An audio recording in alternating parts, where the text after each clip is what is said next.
Good day, everyone. It's really great to have you with us today for this conversation, and I'm delighted to welcome Dr. Cecile Bernardi to our conversation today on employee engagement. She is an absolute expert in the field, and Cecile, it's really great and a privilege for us to host you today on our conversation. Welcome. Thank you very much, Dita. I'm very excited to be with you. Welcome to the HR Dialogues, where we learn from people practitioners as they navigate the emerging world of work. Thanks so much, Cecile. Just to give our audience a bit of a sense of who you are, maybe a few interesting things to know about you. Cecile has been in the organizational development space for more than 15 years. She completed her PhD or her doctorate degree in organizational psychology, and as I understand it, specifically focusing on employee engagement in organizations. She's also an international conference speaker, so she's spoken about the topics of work engagement, employee engagement, organizational development, and you are also a published author, Cecile, in terms of the topic of human flourishing and thriving organizations. Really a great privilege to have you with us today.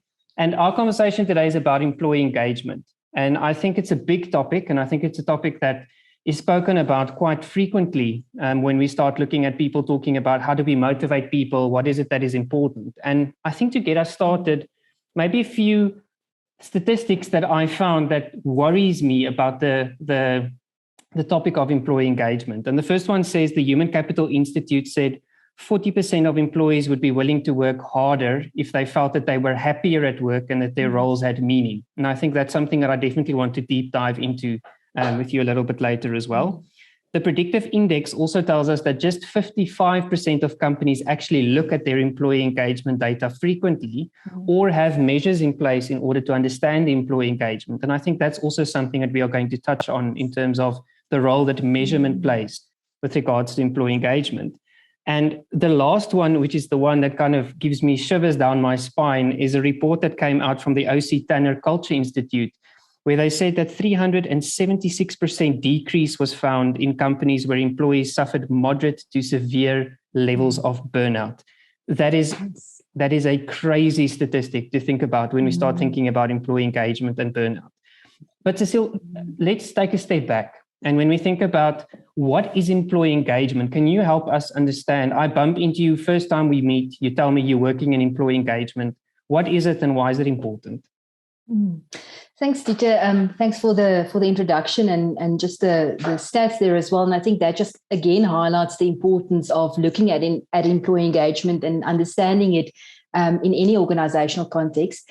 I think if I have to take a stab at defining what is employee engagement about and why is it important, employee engagement really helps us to understand whether the people in our organization has the ability to deliver on strategic intent and if they can function optimally. Any organization, any business has a strategy that they need to deliver on, but ultimately you need people in order to deliver on that strategy. And employee engagement helps us to understand what our workforce looks like. So is there enough fuel in the tank for people to deliver on what business needs? In other words, do people have the energy and the motivation to do what it takes?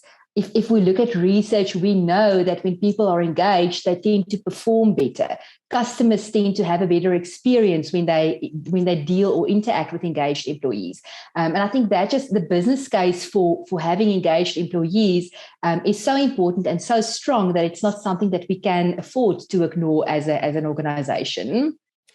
Thanks, Cecile. I think I resonate with the point around fuel in the tank. And I think especially where we find ourselves today in a very challenging business environment, I think that is such an important thing for organizations to think about. Do my people have the energy to be able to deliver on what I expect from them?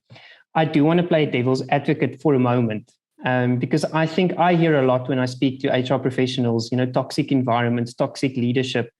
Surely environment has to play a role in employee engagement. Absolutely, Dita. I cannot agree with you more. And I think if I can maybe for a moment refer to the job demands, job resources model, just to illustrate this, what the model tells us is that any organization or any environment has got certain demands, things that employees need to deliver on. So you've got a workload, or you have emotional demands or mental demands, things that you need to remember in your working environment. And that's normal. That's the way that an organization functions. But what is important for us to understand is, does the organization also offer sufficient resources to allow employees to function optimally? And when I talk about resources, it can be things like, do I get regular feedback in terms of my performance and how I'm doing? Do I have the opportunity to participate in decisions that we are making? Do I have the tools and equipment to do what is required of me? And there's a long list of resources that we can name. Is there opportunities for me to grow and develop? The reality is just, and the important thing is that there needs to be a balance between the demands and the resources in the organization. Because if that is the case, there's a motivational process that kicks in, and that leads to high engagement and high energy and dedication. I want to make a difference. I want to contribute. I'm energized and excited. And I think the important thing to also realize that if that is not in place, if demands are too high or resources are lacking, there's a health impairment process that kicks in. And that's ultimately what leads to burnout or what leads to ill health and stress. And when that happens, employees cannot function optimally, and we cannot deliver on what the organization requires of us. I love the comment you make around balance. And I love the comment that you make around, and I personally also subscribe to the notion that if an organization demands something from an employee, you have to equip them, whether that's through resources or whatever else that has to be put in place in order to be able to deliver and execute. Let's make this really, really practical today, because I think very often we fail. I think the theory on employee engagement, I'm a strong supporter of that as well. But what does it look like in practice? Can you chat us through an example or a case where you were involved in implementing an employee engagement strategy, and give us a little bit of context to what was the problem you were trying to solve?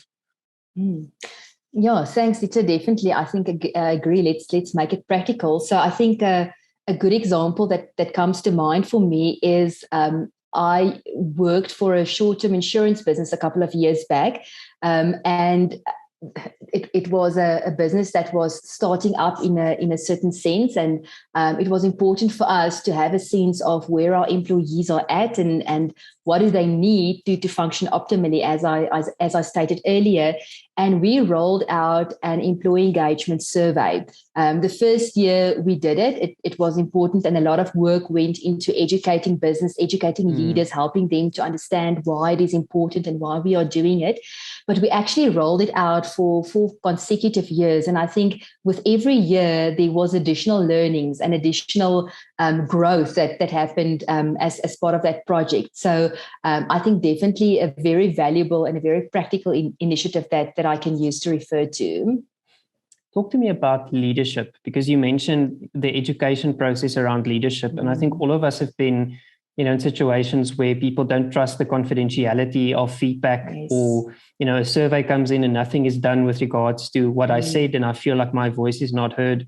Talk to me about the process of getting the leaders on board. I can imagine startup, insurance, financial services industry, that must have been quite a challenge for you.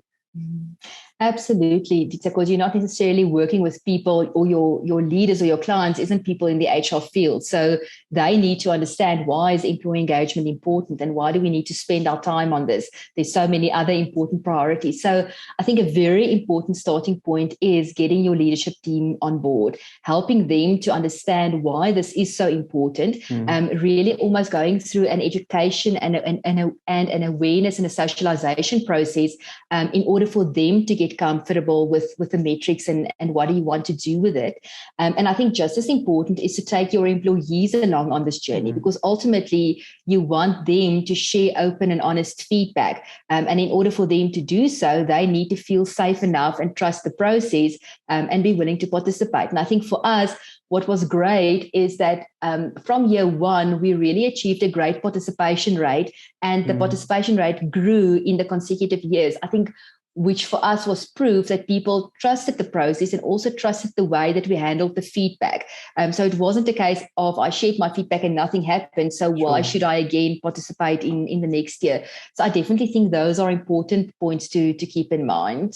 And I like what you say about that it's a process, because I think a lot of people get extremely stuck on the fact that the survey is an event and we get the data and we present it back and then nothing happens after that. And I think really the trust and the effectiveness of engagement solutions is almost in the time period between the survey measurements, if I can kind of call it that. I do want to ask Cecile, though, because I want to raise the topic of fear. And I think fear from a leadership point of view, this is new to me. I've seen some really aggressive, even at times, behavior from leaders when we provide them with feedback, even though they might have bought into engagement as a concept. How do you deal with that? Because I get it. We can educate them, we can bring them along, but what do we do with some leaders that are so fearful of this process that they actually start being passively aggressive about it? Yeah, absolutely agree, Dieter. And I think the important thing is that, and that's why I said leaders need to be open to participate and they need to be open to receiving the feedback. So I think an important point is also around how you package the feedback and how do you share that with your leadership team.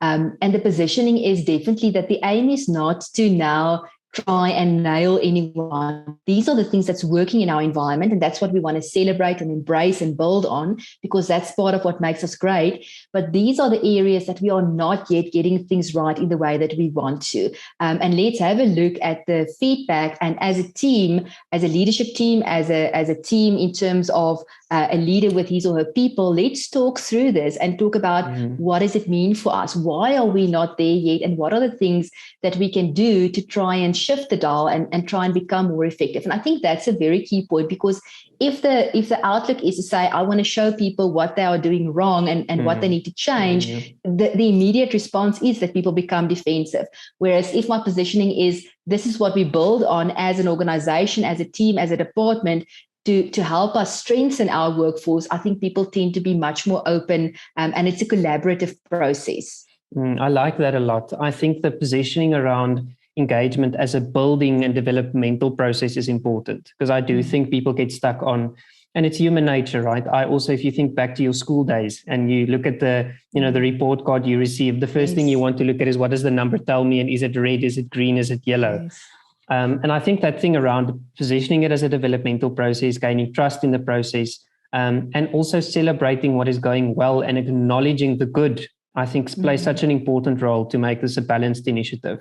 I've been on the receiving end at times of engagement initiatives where my HR business partner would try and fault find in terms of exactly where the areas are that we need to improve, as opposed to also acknowledging, there's certain things that's going really, really well. And it's a fluctuating concept. Engagement is not static. Yes. It will change and it will evolve as part of that as well. Cecile, what's the biggest thing that you've learned out of your journey along employee engagement? And if we could rewind the clock and you standing in front of that exco in the short-term business, what would you do differently? I think there's a couple of lessons that you learn. Every time you run an engagement survey, you learn something new. But I think we already touched on the point to say that when you look at engagement in the business, it's a journey. So don't have an expectation that it's something that I'm going to do once off and we're going to get this right and we're going to move on to the next thing. It's something that really needs to become part of the culture of the organization and part of the business discussions of the organization. I think if you get that right, it really shows that you are on the right track. Getting your leadership team to buy in, to walk the journey with you, I definitely think that's a critical lesson that you need to learn. Having proper communication with employees around that. And then I think at the end of the day, what do you do with the results once you've received that? How do you make sure that you share the feedback in such a way that employees get value from it? The reality is there's such a lot of information that you get from a survey that also don't try and share everything, because it's just too much. It becomes overwhelming for people when they need to try and understand everything. I think as an HR practitioner or an HR consultant, your role will be to say, what are the key points that I want to highlight and how do I help land those messages? Because I think that's when you really start adding value. And then maybe just a last lesson, because I think it's something that's so powerful. There's a phrase that we very often use where we say that the presence of the positive does not mean the absence of the negative. And I think the reality is, if I get very positive results for a specific area or business overall, as I said, that's great and acknowledge it and celebrate it. but it doesn't mean that everything now is perfect and everyone is happy and there's nothing that I can improve on or that we should improve on. So the important thing is also to then say, but let's still have a look at where are the areas where we can do things differently to help us continue the great work that we've already been doing, but also ultimately move to a high level of engagement, because that's, as an organization, what we are aiming towards. I like that. I think we often step into the trap of, it's almost deer in headlights syndrome. We try to tell the business everything that the survey tells us, because a lot of these instruments are wonderful in terms of the amount of depth and information that they do provide. But I think that what's the summary story that you want to bring across? What is the 2 or 3 things that you really, really want to land? How do you balance that, and how do you make it real and practical for them to see where the focus needs to lie? I think that's very, very useful. I love your quote. I use it quite frequently in terms of having you speak before around the absence of the negative or the positive. I really like that idea that the data tells us and gives us an indication of what is happening, but there's also context that we need to provide with regards to that. And I think sometimes we do need to scratch a little bit deeper below the surface. I want to change our context for a moment, Cecile. I'm an HR practitioner. I'm in a small business. I don't have a lot of resources available for me.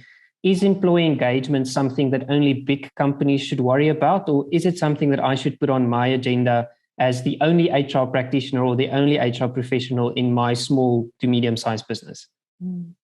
Dieter, definitely. I think irrespective of the type of organization that you work with, whether it is a large multinational organization, whether it's a small business and you're the only HR person, for me, when you look at employee engagement, it really guides what is it that I need to focus on from an HR perspective to help me partner with business in such a way that we can set our organization up for success.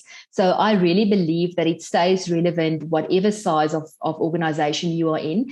I think how it will play out and where you will start will be different. Your starting point will probably be to say, there's certain conversations that I need to start having with my leaders to educate them on the concept of employee engagement and help them to understand why it is important.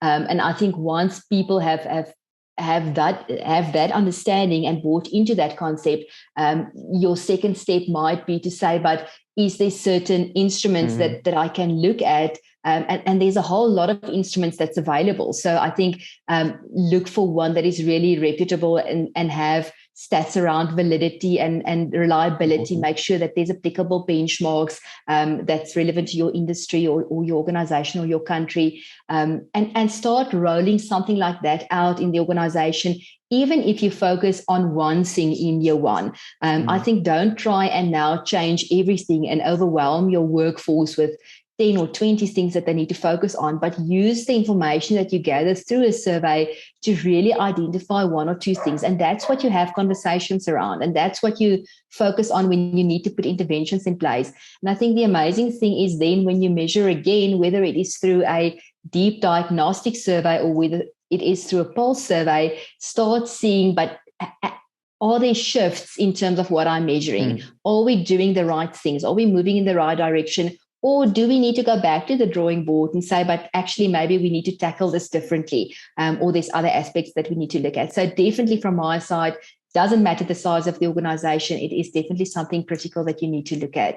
You mentioned the topic also of instruments.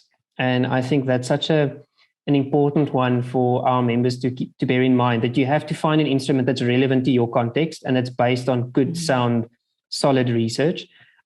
Cecile, you mentioned something interesting there around, deep diagnostic versus pulse. I think there's a bit of a tendency at the moment that we're starting to see that people shift towards, 2-3 questions every week or so to try and get a bit of a view. I would love your view on, firstly, instrument, in terms of the deep diagnostic versus the pulse. Where do they fit? Is one better than the other? And I think the second one also, the difference between engagement and work climate, because I think they are closely related, but I do believe that there are some differences there that is quite important in terms of what you want to manage.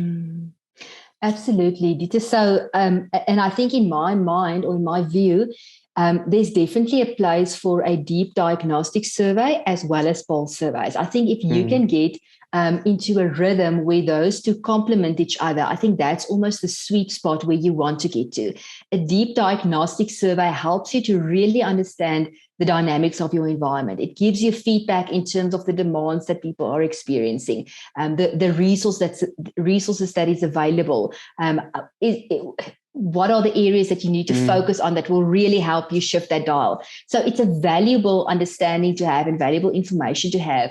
But from being realistic, that's also not possible to do a deep diagnostic survey every 6 months, or some organizations even say it's too much to do it every year. Now, the challenge that you're sitting with is you don't want to only measure engagement once every year or once every 2 years. There's just too many things that happens in between. And I think that is where the role of a pulse survey becomes so important. Because if I, through my diagnostic survey, identified my 1 or 2 key focus areas, a pulse survey now allows me to really just do a dipstick in terms of that, to say, are we on the right track? Are things going better? Have we started to shift the dial on those 1 or 2 topics that we've identified? Or is it actually something that we need to regroup on and relook at? And I think that's the nice thing about using a combination of both. Employees also feel that they don't necessarily want to complete a deep diagnostic survey every 6 months or every quarter. It's just too much. But if I have to answer 2 or 3 quick questions, it's really something that people are much more open to. And it helps us to really keep our finger on the pulse in terms of how employees are doing and have that regular feedback in terms of what's happening in the organization and how we are tracking. No, perfect. I think that makes a lot of sense, right? So deep diagnostic to guide, help me understand current environment, pulses to track and measure progress. And I think also it makes it nice and feasible and practical around what is doable and what we can expect from our employees. You mentioned something interesting for me, Cecile, around, employees don't want to complete a survey every couple of months or every couple of weeks. What's in it for me as an employee? I can understand, and I think you've articulated it beautifully, that there's a lot of value for the organization in terms of, output and productivity and all sorts of metrics around why engagement makes sense at an organizational level. Why does it make sense for me as the employee, as Dieter in the organization? It's a very valuable point. And I think that's one of the first things that employees are asking is, what is in it for me? So as you said, from an organizational perspective, the value that I get from it is if I share my views and if I contribute, I help towards creating a workplace that is nicer for me to work in and that really supports me and that helps me to be engaged. But I think very often for employees that's too far removed. It's not personal enough. So I think the other important point is most of the instruments when you start looking at employee engagement also gives employee a view in terms of their personal engagement level. So as an employee, how engaged am I? What are my motivation levels like? Is there a risk that I am maybe moving towards burnout and there's certain measures that I need to put in place to help me maintain my high levels of energy? Am I overcommitted? Is there certain things that I need to look at managing my own work-life integration better? So very often there's also personal individual feedback that an employee receives that actually then helps you and empowers you with certain decisions that you need to make, certain points that you need to consider. And I think sometimes certain discussions that you need to have with your leader around this is where I'm at. Let's say, for example, it's an issue for me. I really want to grow and develop in the business that I'm in. And that might prompt me to have that discussion with my leader and say, but how do we look at that from a personal development plan perspective? So definitely there is a lot of value in it for an employee. And I think that's important to also position as part of the positioning when you roll out the survey. Something you said really struck a chord with me around decisions that I need to make or I can take as an employee around my own engagement level. Because I think there's a misconception at times that employee engagement is this emotive experience that people have, whereas a lot of it is and when I say cognitive in nature, what I mean is it's based on decisions and actions I can make that's within the scope of my control. Because I know engagement also speaks a lot to what is within my control in the environment within which I find myself and how can I influence and change some of that as well. My last question to you, Cecile, is, and it links a little bit to this comment around helplessness. I think we're living in an era at the moment where a lot of employees shifts and places the blame of their levels of disengagement elsewhere and not necessarily on their own actions and their own behaviors. If I'm listening today, I'm somebody that's disengaged, that's struggling, what advice would you give me? What can I do?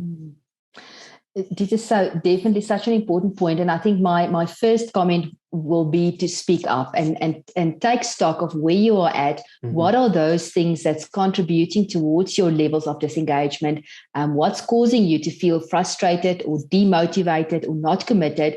And I think once you've managed to identify that, have the right conversations with the right people. So if it is that I find myself in an environment where I don't get sufficient feedback from my leader, I don't know what's happening, or decisions are made and I didn't have an opportunity to participate, speak up, have those conversations, share the feedback.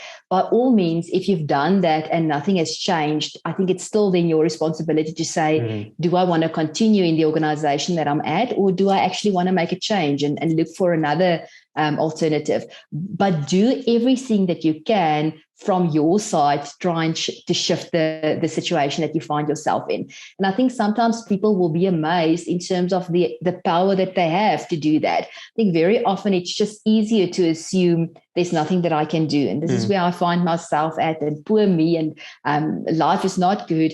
And I'm not saying that isn't sometimes the case, but I think very often, and more often than not, there's more that you can do than what you might think. And I think go and apply your mind, take time, identify those areas where you are frustrated, and almost ask yourself the question to say, if I was able to change this, what would I do? And then do that. And even if it doesn't work out perfectly, I almost want to guarantee you that things will start shifting.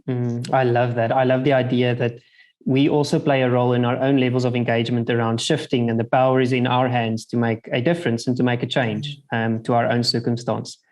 Cecile, I can speak to you about employee engagement for days on end, but I really want to thank you for joining us today, and I think sharing some extremely valuable and practical insights, maybe a few that stood out for me before I'm going to give you the opportunity to also wrap up. Definitely around the fact that engagement is about balance, and it's about balance between what the environmental demands are from our employees versus the resources that we provide as an organization. I love the idea that engagement in the organization is about the journey, and the journey starts with education and getting people on board and helping them understand what it is that they are looking at. Love the thought that you also planted with, don't try and tell us everything, tell us what we need to hear in order to move forward. So don't overwhelm us with all the information and all the data. What is the data telling us? What is that story that we want to take forward? And then this last idea around the fact that engagement starts with me. It starts with the decisions I make and the control and the influence that I have. I really, really find that extremely, extremely inspiring and valuable and powerful as I think about my own engagement and my own engagement journey from the career perspective as well. Cecile, some last thoughts from your side, perhaps to our members listening in today, and where can they find you if they want to follow you and see some of the amazing work that you are doing? Thanks, Dieter. So I think maybe last words from my side is employee engagement is such an exciting and such a powerful topic. There's so much information available. If you start doing some research and just reading some of the blogs and posts that people share, and with all of that, you learn something new. So partner with people who's been on this journey before, use them to soundboard and learn, read up. It is an amazing field to work in. And I really believe that you cannot be in an HR field if you don't look at employee engagement. But it is such a wide field as well, that it really allows you to move into those areas that excite you. So go and delve into it, find out more, read up more. I'm available on LinkedIn as well. People are welcome to follow me, and I will be very happy to share any thoughts or answers if there are any questions. Thank you for the opportunity to participate today. I really enjoyed it. Thank you so much, Cecile, and we look forward to engaging with you again in future. To everyone listening, thank you so much for joining and listening in on the conversation of myself and Dr. Cecile Bernardi. And my call to you after today is go and look at what does your engagement level look like, and how can you help and guide your organizations to become a lot more engaged into the future. Until we speak again.